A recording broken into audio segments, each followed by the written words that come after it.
আমার প্রিয় চাকরি প্রত্যাশী ভাই ও বোনেরা, কেমন আছেন আপনারা সবাই? আশা করি অনেক ভালো আছেন।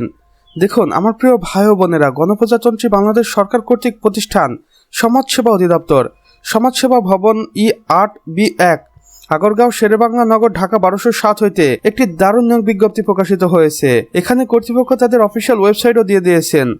চাইলে এই নিয়োগ বিজ্ঞপ্তি সম্পর্কে জানার আগে এই অফিসিয়াল ওয়েবসাইটটা একবার ফলো করে আসতে পারেন, কারণ এখানে সবকিছু স্পষ্ট করে দেওয়া রয়েছে। এই নিয়োগ বিজ্ঞপ্তিটি প্রকাশিত হয়েছে 13 জুন 2026-এ। নিয়োগ বিজ্ঞপ্তির বিস্তারিত কর্তৃপক্ষ বলেছেন, সমাজসেবা অধিদপ্তরের রাজস্ব খাতভুক্ত নিম্নবর্ণিত স্থায়ী ও অস্থায়ী শূন্য পদে প্রতিযোগিতামূলক পরীক্ষার মাধ্যমে ফর্ম পূরণ করে বাংলাদেশের প্রকৃত নাগরিকরা এই নিয়োগ বিজ্ঞপ্তিতে আবেদন করার সুযোগ পাবেন। গুরুত্বপূর্ণ সময়সীমা দেখুন। আবেদন শুরুর তারিখ ও সময় 16 জুন 2026-এর সকাল 10 ঘটিকা। আবেদনের শেষ তারিখ ও সময় থাকবে 13 জুলাই 2026-এর বিকেল 5 ঘটিকার আগ মুহূর্ত পর্যন্ত। পদের নাম ও শূন্য পদের বিবরণ দেখুন। সর্বমোট পদ সংখ্যা রয়েছে 2372টি। এখানে পদের নাম ও বিবরণ দেওয়া রয়েছে, আসুন এক নজরে দেখে নেই। সমাজকর্মী ইউনিয়ন, যেটি 14তম গ্রেডের চাকরি, এখানে পদ সংখ্যা রয়েছে 1458টি। এখানে আপনি এসএসসি পাস করে আবেদন করতে পারবেন। এরপর অফিস সহকারী কাম কম্পিউটার মুদ্রাক্ষরিক, এটি 16তম গ্রেডের চাকরি, এখানে পদ সংখ্যা রয়েছে 420টি। এখানেও আপনি এসএসসি পাস করে আবেদন করতে পারবেন, সে সাথে কম্পিউটার টাইপিং এর দক্ষতা থাকতে হবে, প্রতি মিনিটে 20 শব্দ লেখার।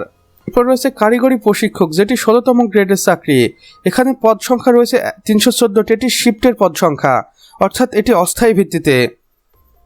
এরপর রয়েছে অন্যান্য পদ বিবিধ, যেমন বিভিন্ন গ্রেডে, এখানে 180টি শূন্য পদে নিয়োগ দেওয়া হবে, অর্থাৎ সর্বমোট 2372টি শূন্য পদে বাংলাদেশ সমাজসেবা অধিদপ্তর নিয়োগ বিজ্ঞপ্তিতে আবেদন করার সুযোগ দিবে বাংলাদেশের 64 জেলা থেকে নারী পুরুষ উভয়কেই। এখানে আমরা আবেদনের শর্তাবলী ও নিয়মাবলী দেখতে পাচ্ছি। আবেদনকারীর বয়স 16 জুন 2026 হিসেব করে সর্বনিম্ন 18 থেকে সর্বোচ্চ 30 বছরের মধ্যে হতে হবে, এবং আপনি যদি কোটাধারী হয়ে থাকেন তাহলে 32 বছর পর্যন্ত শিথিলযোগ্য। এবং আবেদনটি করতে হবে শুধুমাত্র অনলাইনের মাধ্যমে, ডাকযোগ বা কোনো সরাসরি দালালের মাধ্যমে আবেদন করবেন না, তাহলে আপনার আবেদনটি বাতিল বলে গণ্য হতে পারে। এখানে কর্তৃপক্ষ 2টি অফিসিয়াল লিঙ্ক দিয়েছে। আপনারা চাইলে এই 2টি অফিসিয়াল ওয়েবসাইটের মাধ্যমে আবেদন কার্যক্রম সম্পন্ন করতে পারেন নিজের ঘরে বসে মুঠোফোন দিয়ে। ছবি ও স্বাক্ষর আপলোড করতে হবে কিভাবে দেখুন। রঙিন ছবি 300x300 পিক্সেল স্ক্যান করে নির্ধারিত স্থানে আপলোড করতে হবে। এরপর রয়েছে স্বাক্ষরিত ছবি 300x80 পিক্সেল, এটাও স্ক্যান করে নির্ধারিত স্থানে আপলোড করতে হবে। পরীক্ষার ফি SMS করার 72 ঘন্টার মধ্যে জমা দিতে হবে, অন্যথায় আপনার আবেদনটি বাতিল বলে গণ্য হতে পারে। বিশেষ দ্রষ্টব্যে কর্তৃপক্ষ আরও বলেছেন, জেলা কোটা, শিক্ষাগত যোগ্যতার বিস্তারিত বিবরণ ও অন্যান্য সকল নিয়মাবলী সমাজসেবা অধিদপ্তরের অফিসিয়াল ওয়েবসাইটে পাওয়া যাবে। তাই এই নিয়োগ বিজ্ঞপ্তিতে আবেদন করার আগে এই অফিসিয়াল ওয়েবসাইটটি ভালো করে ফলো করবেন। পরিচালক, প্রশাসন ও অর্থ, সমাজসেবা অধিদপ্তর, ঢাকা ও সদস্য সচিব, বিভাগীয় নির্বাচন কমিটি। তো আমার প্রিয় চাকরি প্রত্যাশী ভাই ও বোনেরা, আমাদের আজকের ভিডিও এতটুকুই।